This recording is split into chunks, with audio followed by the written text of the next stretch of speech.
Hello, mariners. This is Captain Kulkarni here again.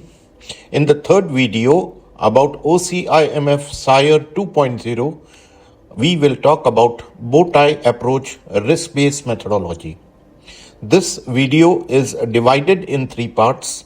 The first part, what is a risk-based methodology, is explained.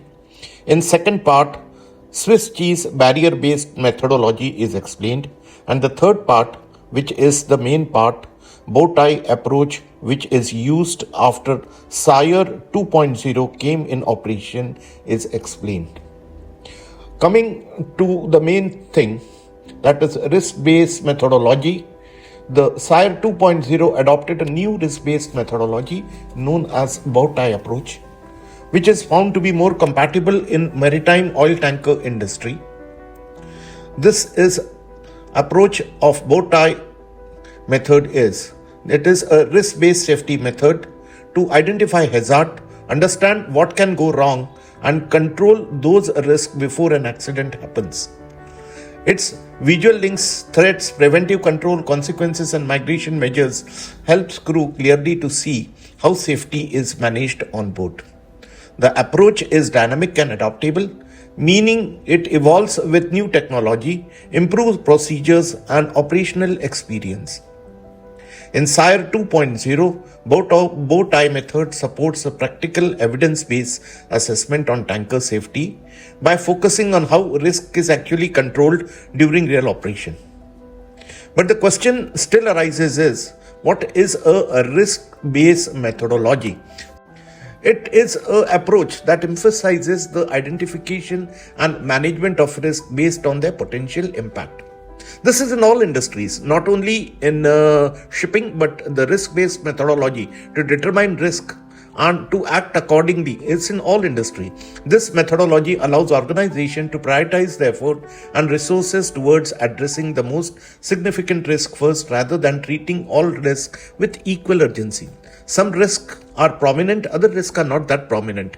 By aligning risk management practices with strategic objective, organization can improve compliance, decision making, and overall resilience. Now, what are the key components? The key components of the risk-based methodology are: number one, risk identification, risk assessment, prioritization, migration strategies, how will we come out of it, and monitoring and a review.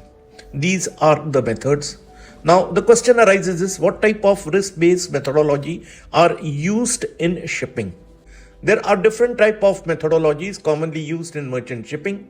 Hazard and risk matrix is used for navigation and cargo handling. FMEA is used in propulsion and machinery. Bow tie analysis is used for collision, fire, and oil spill, which we are going to talk. Risk-based inspection is maintenance, engine tank ballast. Cyber risk management, which is getting prominent now, is used in IT sections. Environmental risk management, which is used for MARPOL, and this is specially applicable for pollution and emissions. In OCIMF SIRE, following methodology are used. In SIRE, what we are talking is 2.0. First is Swiss cheese methodology. This was used in SIRE 1.0. Now, the present one which is there is bow tie methodology, presently used in SIRE 2.0. These are the two methodologies, but the next question is, we should understand first what is the Swiss cheese methodology to understand why this was replaced and a new method had come. So, let us look at this. First is the Swiss cheese barrier model is shown. The Swiss cheese model developed by James Reason in 1990 is a risk management methodology that explains how accidents occur when multiple layers of defense barrier. You can see, like a Swiss cheese, you have got barriers. Each have weaknesses, that is holes, that allowing hazard to pass through and cause harm. Now, what are the key principles of this Swiss cheese model which is there? Let us look into that. The next one is the key principle is layers of defense. Barriers which they have shown is used as a layer of defense, like physical equipment, procedural or human training. Latent condition, hidden weakness, poor design, inadequate training, flawed policies that may remain dormant until combined with active failures. Active failures, immediate mistakes or unsafe acts, that is operator's error, miscommunication, and alignment of holes. Accident occur when latent condition and active failure line up across the defenses. Okay, now we have understood what is a Swiss cheese barrier model. Then the question arises is, what type of barriers? Are they only in one industry? No, they are also in other industries like aviation, healthcare, maritime and nuclear energy. Now the next what is coming up is, what is a bow tie approach? Now let us look at the bow tie approach. Here in the figure, what you see is a bow tie approach. Let me explain that to you. The bow tie approach is a visual risk analysis tool shaped like a bow tie. Because it is shaped like a bow tie, that is why it is called a bow tie approach. At the center is the top event. Here the main top event is there, like whatever can happen. There is the oil seepage and you have got oil pollution, or you can also have fire or collision which is happening in merchant navy. Then the next is, what is shown is that what are the threats, what can happen, threats. And to avoid this, what are the preventive barriers which are shown here? They are all preventive barriers, and I will discuss that in the further slides. On the right hand side, you have the consequences, what can happen, which are dealt. Let the seamen be aware what can be the consequences. There in the Swiss cheese, only one part was explained, the preventive barriers and the threats.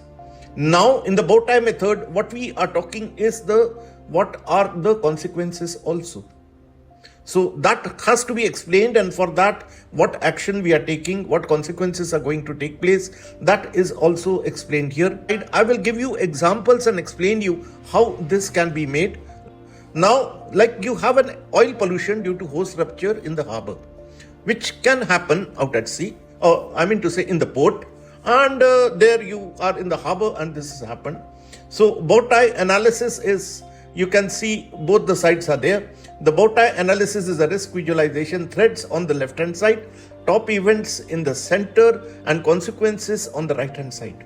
We have the preventive barriers and mitigative barriers to reduce, mitigate across both the sides. It took that like a bow tie, cause, hazard and event. Both the things are here. We have an example, like you have got a hose rupture and there is an oil pollution which has happened, which is quite common out at sea. But the fines are terrible. And second is, this should never happen. So this picture will tell you that this is a major accident which can happen and the ship and the company suffers a lot. So let us look further what can be done. Now, first of all, in the center, during bunkering operation at the coastal terminal, the hose ruptured, releasing oil into the harbor. The incident exposes weaknesses in preventive barriers and tests the effectiveness of emergency response. That is what we want to see. How does the response work? Now, this is in the center. What is on the left side? Left side, threats. First is the hose wear, corrosion or fatigue. The hose has wear down, it was an old hose. Manufacturing defect, it was a poor quality. It says it can take so and so pressure. It did not take so much pressure, it just bursted. Improper handling, kinking can there. Dragging and crushing, it has damaged the hose. Overpressure or surge. The pressure normally is mentioned on the hose. We cannot exceed that, otherwise the hose can burst. Incorrect coupling or connection. That is one of the most important things. Incorrect coupling and connection has to be double checked. Human error during operation, like you are holding the hose on the crane and in between suddenly you are not able to handle the crane correctly and there is a human error and your hose got damaged. External damage, ship's movement or crane impact. You have tied up and you're carrying out a ship-to-ship transfer, and due to the ship movement, both the ships are rolling slightly or suddenly, or the crane impact, there can be an external damage, and that can cause a pollution. Now, preventive barriers, how can we stop this? Regular inspection and maintenance of hoses. These hoses which are coming, you have to regularly inspect and carry out the maintenance and discard if required.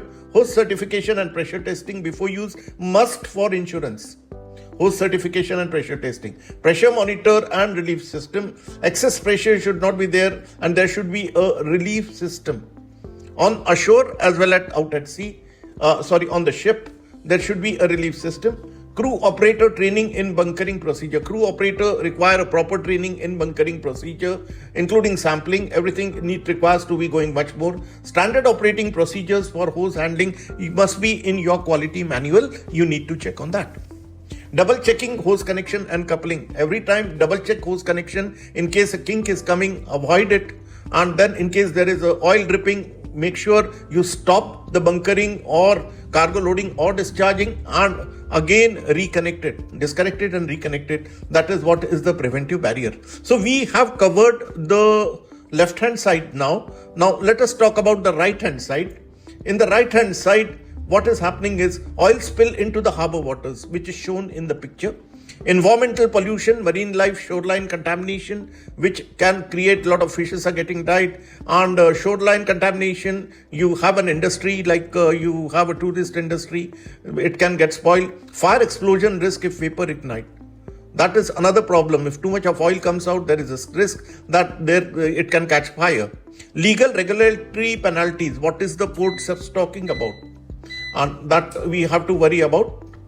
Reputation damage to ship owner and operator. No operator or company wants that there should get a remark which should come in the port state control report or also in the port state inspection report or the flag state inspection report that they had an oil pollution incident. No one likes that. Harbor operation disruption. The harbor operation is getting disrupted because of the pollution. Other operations cannot take place. Everybody is more bothered to take care that the pollution is out as early as possible. We need to stop this. What we need, mitigative barriers, oil spill response plan. We have to contaminate.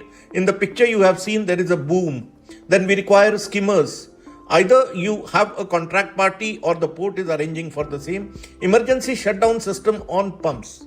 No, if a little oil is gone before that, there should be an emergency shutdown. People on board should know how to shut off the pumps, or we can inform ashore in case we are loading. How do we shut down the system?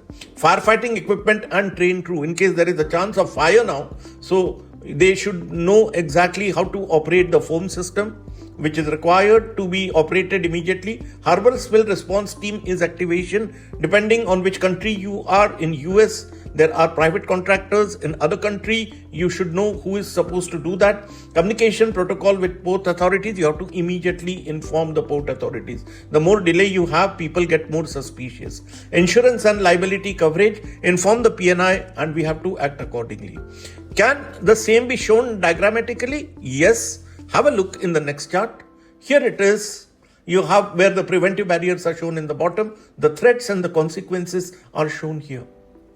The same thing what I have spoken can be put down and then we can make a checklist or a risk analysis. That is what is required and this will help. A similar page is made. How will you make a risk analysis on board? There is just a blank sheet what I have shown, which all controls have to be done. In some places you can not only have one control or a barrier, you can have 2 or 3 barriers also. Okay. So this is the new system which has come up and the Swiss cheese system has gone away.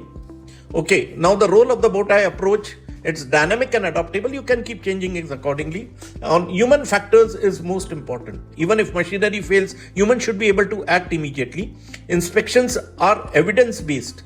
There has to be, because the complete thing is evidence-based, so they have to see, like the inspector says, because SIRE is ship inspection report. So ship inspection report now is evidence-based, that how well they are trained and whether they know what is the procedure in case of any accident or incidents happens.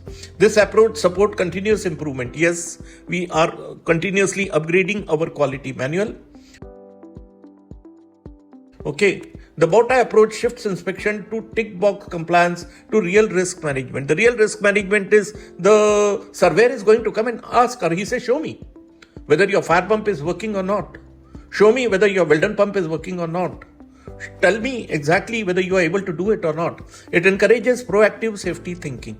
Proactiveness, you get positive points in SIRE 2.0. It provides structured method for accidents and near misses. This is the structured method. Global consistency in tanker safety assessment. There is a global consistency in tanker safety assessment. Now, as we know both the systems, can we have a small comparison? Let's have a look at the comparison. Who has originated it? Where did it start? Okay, Swiss cheese method was started with James Reason, and it originated, developed by high risk industries. Okay, structure, central top event with threat, left consequences on the right, barrier shown on both the sides. Here they have multiple slice cheese, defense layers with weaknesses. Accident occur when the holes align. So one side of the bow tie method is completely missing in the Swiss cheese method, which has been corrected in the bow tie method. Focus, preventive barriers and mitigative barriers around the specific hazard, system-wide latent condition and active failures across the organizational layer. Now, focus is differently. Strength, again, clear visualization of hazard control and escalation factors. Strong metaphor for systematic vulnerability, emphasize organization, culture, and human error. Weakness can oversimplify complex social technical system if not updated with PIF. Performance influencing factor. Less action for frontline crew. Abstract metaphor without direct mapping the barrier. Outcome helps crew and inspectors see barriers and responsibility clearly. Helps manager understand how multiple failures combine into accident.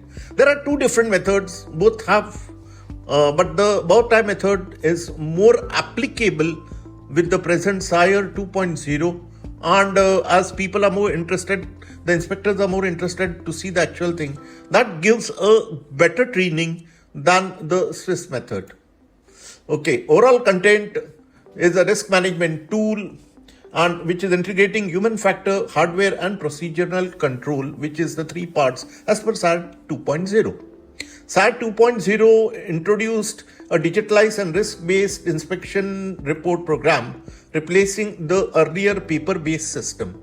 They have, the surveyor is carrying a tablet which is intrinsically safe, and then he is making a separate approach for the bow tie method. It places strong emphasis on crew competence, decision making and operational culture. How the crew is working, how the decision making is taking place, and how the operational culture also matters a lot. By using the bow tie method, a structured and evidence-based assessment of how risks are managed on board tankers. Conclusion is, bow tie approach is a major step for the maritime safety inspection, provided a structured method. By addressing both hardware system and human factors, it improves overall safety and operational standard. This approach enhances inspection quality while promoting continuous improvement and stronger safety awareness among the maritime professionals. The last one, but not the least, method explain why SIRE 2.0 goes beyond VIQ 7 and focusing on risk management rather than checklist compliance. The bow tie diagram helps visualize safety by placing central risk event in the middle with threats on both the side and consequences on the other. Preventive and mitigative barriers are clearly shown. By integrating the bow tie method into SIRE, inspection will become more proactive and comprehensive. We can identify a risk while inspector assesses how effectively critical control and barriers are applied.